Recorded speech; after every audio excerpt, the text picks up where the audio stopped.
अरुणाचल प्रदेश की एक महिला को चीन के शंघाई एयरपोर्ट रोकने पर भारत ने दी कड़ी प्रतिक्रिया। एक अरुणाचल प्रदेश की महिला थी जो कि इंग्लैंड में रहती थी। उनका नाम था प्रेमा वांगजॉक थोंगडॉक और वो लगभग 58 देशों की यात्रा भारतीय पासपोर्ट पर सफलतापूर्वक इससे पूर्व कर चुकी हैं, जो कि उनके व्यवसाय का पार्ट है। तो जब वे चाइना पहुंची, शंघाई पहुंची, शंघाई के पुडोंग एयरपोर्ट पे पहुंची, तो वहां पर चीनी इमिग्रेशन के अधिकारियों ने उनको रोक। दोस्तों, आज बात करेंगे एक इम्पॉर्टेंट डेवलपमेंट पर, और वो डेवलपमेंट ये है कि अरुणाचल प्रदेश की एक महिला को चीन के शंघाई एयरपोर्ट रोकने पर भारत ने दी कड़ी प्रतिक्रिया। तो आइए इस पूरी घटनाक्रम की जानकारी प्राप्त करते हैं और जानने की कोशिश करते हैं कि चीन ने अरुणाचल प्रदेश की महिला को क्यों रोका, उसके पीछे क्या कारण थे, भारत की क्या प्रतिक्रिया थी और अब घटनाक्रम क्या है।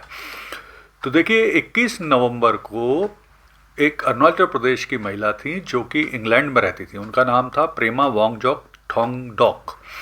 तो जो ये प्रेमा नाम की महिला थी, ये मूल रूप से अरुणाचल प्रदेश के रूपा की निवासी हैं, जो कि वेस्ट कमेंग डिस्ट्रिक्ट में पड़ता है अरुणाचल प्रदेश के।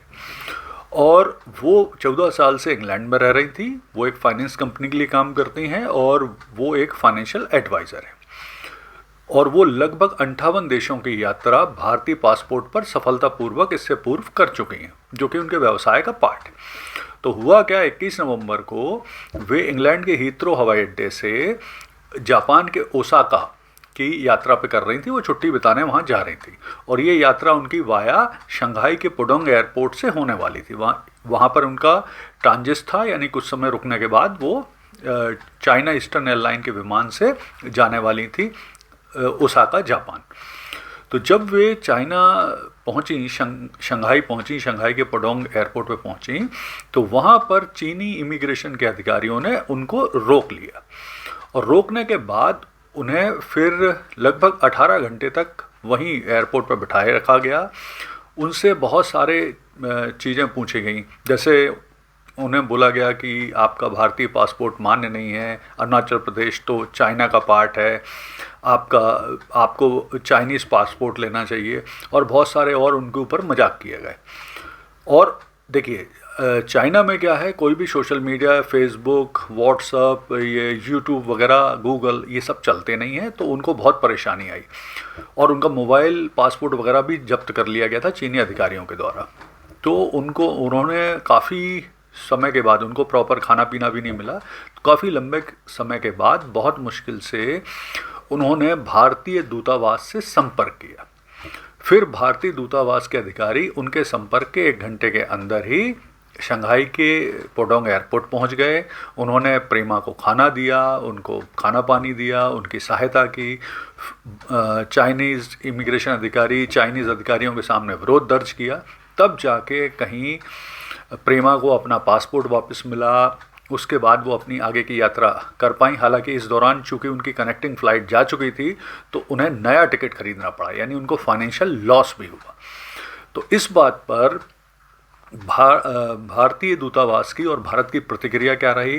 तो भारत सरकार ने इस घटना पर चाइनीज़ दूतावास को और चाइना को एक डिमार्शे, यानी कूटनीतिक दस्तावेज़ दिया और उसमें अपना विरोध प्रकट किया। इसके अलावा भारत ने साफ तौर पर कहा कि अरुणाचल प्रदेश निर्विवाद रूप से भारत का हिस्सा है, और चाइना के ये बोलने पर कि वो उनका हिस्सा है। यहाँ पर मैं एक चीज़ और क्लियर कर दूँ कि चाइना अपने जो दस्तावेज हैं, अपने डॉक्यूमेंट्स हैं, उसमें अरुणाचल प्रदेश को दक्षिण तिब्बत, यानी उसका नाम जो उन्होंने चाइनीज़ में जोगनान ये रखा हुआ है, वो बोलता है। हालांकि भारत सरकार इसका स्पष्ट रूप से खंडन करती है कि किसी जगह का नाम बदल देने से स्थिति नहीं बदलती, और अरुणाचल प्रदेश निर्विवाद रूप से भारत का ही हिस्सा है। इसके अलावा भारत सरकार ने ये भी विरोध दर्ज किया कि चीन का ये उड़ान संबंधी जो व्यवहार था, वो मॉन्ट्रियल कन्वेंशन, जिसमें इंटरनेशनल एविएशन एग्रीमेंट है, उसका उल्लंघन किया गया है। तो भारत सरकार ने अपना स्ट्रॉन्ग प्रोटेस्ट बीजिंग में भी और चाइना में भी दर्ज करा दिया। अब इस पर जो प्रेमा हैं उनकी क्या प्रतिक्रिया रही, तो प्रेमा की प्रतिक्रिया बहुत मतलब प्रेमा ने जो अपनी प्रतिक्रिया में बताया, उन्होंने कहा कि ये पूरी तरह से भारतीय संप्रभुता यानी सॉवरजेनिटी का उल्लंघन किया गया है। उन्होंने मुआवजे की मांग की क्योंकि उनको नया टिकट खरीदना पड़ा। इसके अलावा उनका कहना है कि ये अरुणाचल प्रदेश के लोगों के लिए एक तरह से चेतावनी भी है कि जब वो ऐसी यात्रा करेंगे चीन से तो उन्हें परेशानी का सामना करना पड़ सकता है। अब अगर हम इस स्थिति की समीक्षा करें तो जिस तरह से भारत सरकार ने अपना विरोध दर्ज कराया है, जिस तरह से ये घटनाक्रम हुआ है, तो भारत सरकार का तो कड़ा विरोध है ही, लेकिन सबसे बड़ी परेशानी आएगी कि जिस तरह से इन दिनों भारत और चीन के संबंधों में सुधार आ रहा है, उसमें इस तरह की घटनाएं, चीन के द्वारा इस तरह का व्यवहार निश्चित तौर पे संबंधों में एक डेंट पैदा करने का काम करेगा। तो आगे भारत सरकार को इस संबंध में पूर्व से ही कार्रवाई करते हुए चीन की इन हरकतों का माकूल जवाब देना चाहिए। धन्यवाद।